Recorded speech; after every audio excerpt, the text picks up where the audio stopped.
This hearing will come to order. And before we begin, I do want to just take a moment to join the President in expressing my sadness at the heartbreaking destruction in Oklahoma. Too many people have lost so much, their loved ones, their children, their homes, their livelihoods, and a lot more injured and fighting for their lives as we speak. So I know I join the President, all of my colleagues here, and all Americans in saying that my thoughts are with those who are affected by this horrendous tragedy. At times like this, I know that we're all also incredibly grateful for the heroic work of our first responders who are working to help those who've been impacted by this storm. And I will work with all of our colleagues to do everything I can to provide them and the communities affected with the resources they need for relief and to recover from this horrific disaster as soon as possible. With that, I want to thank my ranking member, Senator Session, and we will have some of our colleagues who are joining us throughout this morning's hearing as well. To all the members of the public here or watching online, thank you for being here. Today we are considering President Obama's nomination of Brian Deese to be the next Deputy Director of the Office of Management and Budget. Brian, thank you for joining us here today.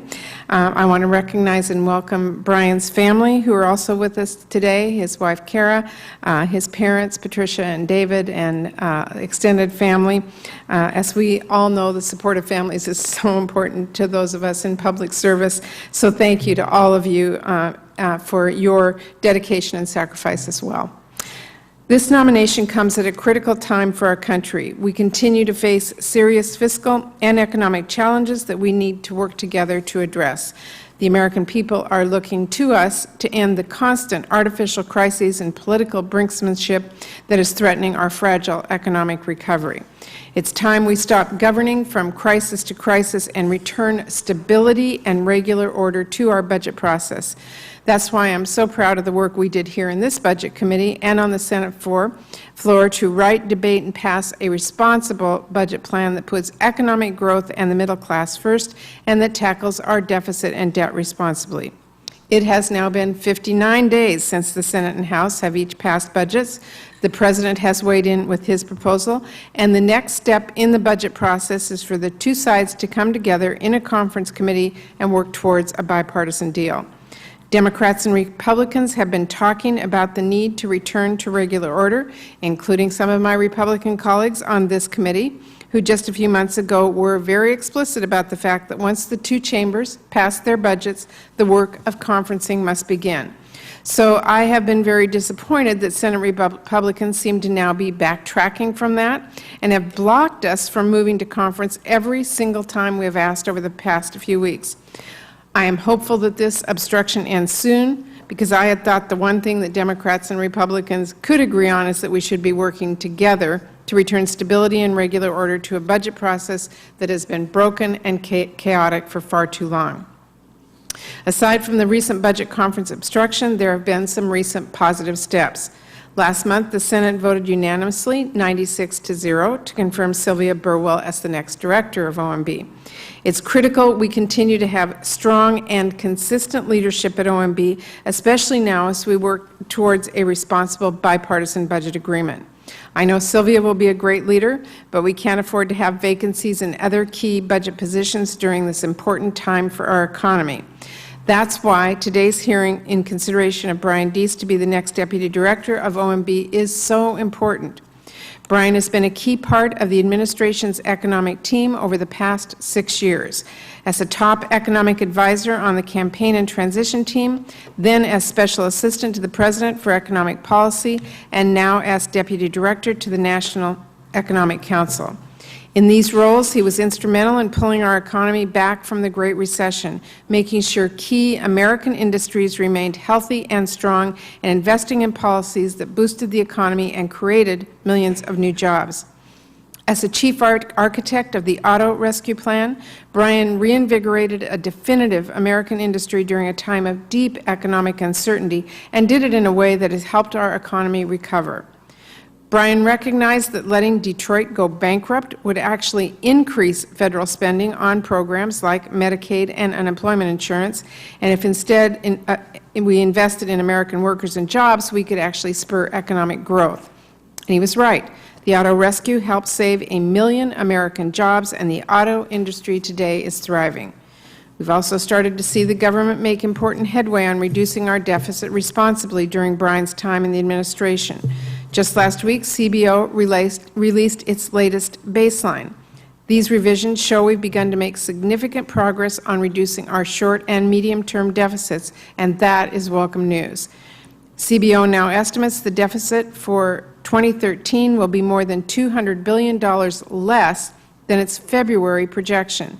This means that in 2 years, CBO expects the deficit will have fallen in half. To be clear, we still have important work to do to continue to tackle our longer-term debt and deficit challenges in a responsible and fair way, but we should acknowledge that under this administration, we have begun to make significant progress. In fact, just on Friday, CBO informed us the President's 2014 budget continues this important progress by first stabilizing the debt by 2015 and then lowering it further as a share of the economy to down below 70% by 2023. As a key economic expert over the past 4.5 years in the administration, Brian has been part of these efforts, so I'm pleased he will bring this important knowledge of fiscal and economic policy with him to his new role at OMB, and we will discuss those issues with you today.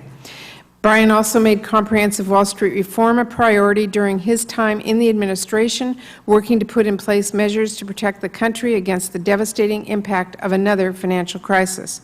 As someone who grew up working at my dad's five-and-dime store on Main Street in small-town Bothell, Washington, I couldn't agree more. We need to bring Main Street values back to our financial system. That's why, as chair of this Budget Committee, I've made an effort to bring those values to our budget process as well. I believe budgets are a reflection of our nation's priorities, and they are about families across America who are impacted by the decisions that we make. So I'm glad Brian has a track record of putting middle-class families over Wall Street profits, and it's my belief he will bring these values to the budget process at OMB. Brian also knows we need to create a sustainable path for future economic growth. Our country has serious deficit and debt challenges, but we also face equally significant deficits in education, worker skills, infrastructure, and innovation. We need to keep investing in infrastructure, jobs, our students, and our workers. We can't continue to sacrifice long-term investments to solve short-term problems. So I appreciate that as Deputy Director of the National Economic Council, Brian emphasized we need to do more than just recover from our current fiscal challenges. We need to invest in future growth and ensure we can compete in the global economy of tomorrow. I share this commitment to investing in our future, and I look forward to working with you, Brian, to make sure these important investment priorities are reflected in our budget process. There are tough challenges before Brian and Sylvia and all of us here on the Budget Committee. I had the chance to sit down with Brian earlier this month. I'm looking forward to hearing from him today. It's clear he has a strong understanding of economic and budgetary policy and knows firsthand how to create fiscal policies that work for middle-class families and help our economy grow. So I'm confident Brian possesses the kind of experience, knowledge, and judgment necessary to succeed in this leadership position and to help bring a balanced and responsible approach to our budget challenges. I hope we can quickly move on this nomination, since we need to return stability to our budget process, and filling this position is a very important part of that effort. So I hope to schedule a committee vote on this nomination soon so the full Senate can confirm the nominee in a timely manner. Brian, I look forward to asking you some questions following your testimony. So at this time, I would ask you to stand so that our nominees are required to testify under oath. So if you will rise, I will administer that oath. Do you swear the testimony that you will give to the Senate Budget Committee will be the truth, the whole truth, and nothing but the truth? If asked to do so, and if given reasonable notice, will you agree to appear before this committee in the future and answer any question that members of the committee might have? Okay. Please be seated. We will now have a chance to hear from Mr. Deese, and then members will have an opportunity to ask him questions. So, Mr. Deese, again, thank you very much to you and your family for being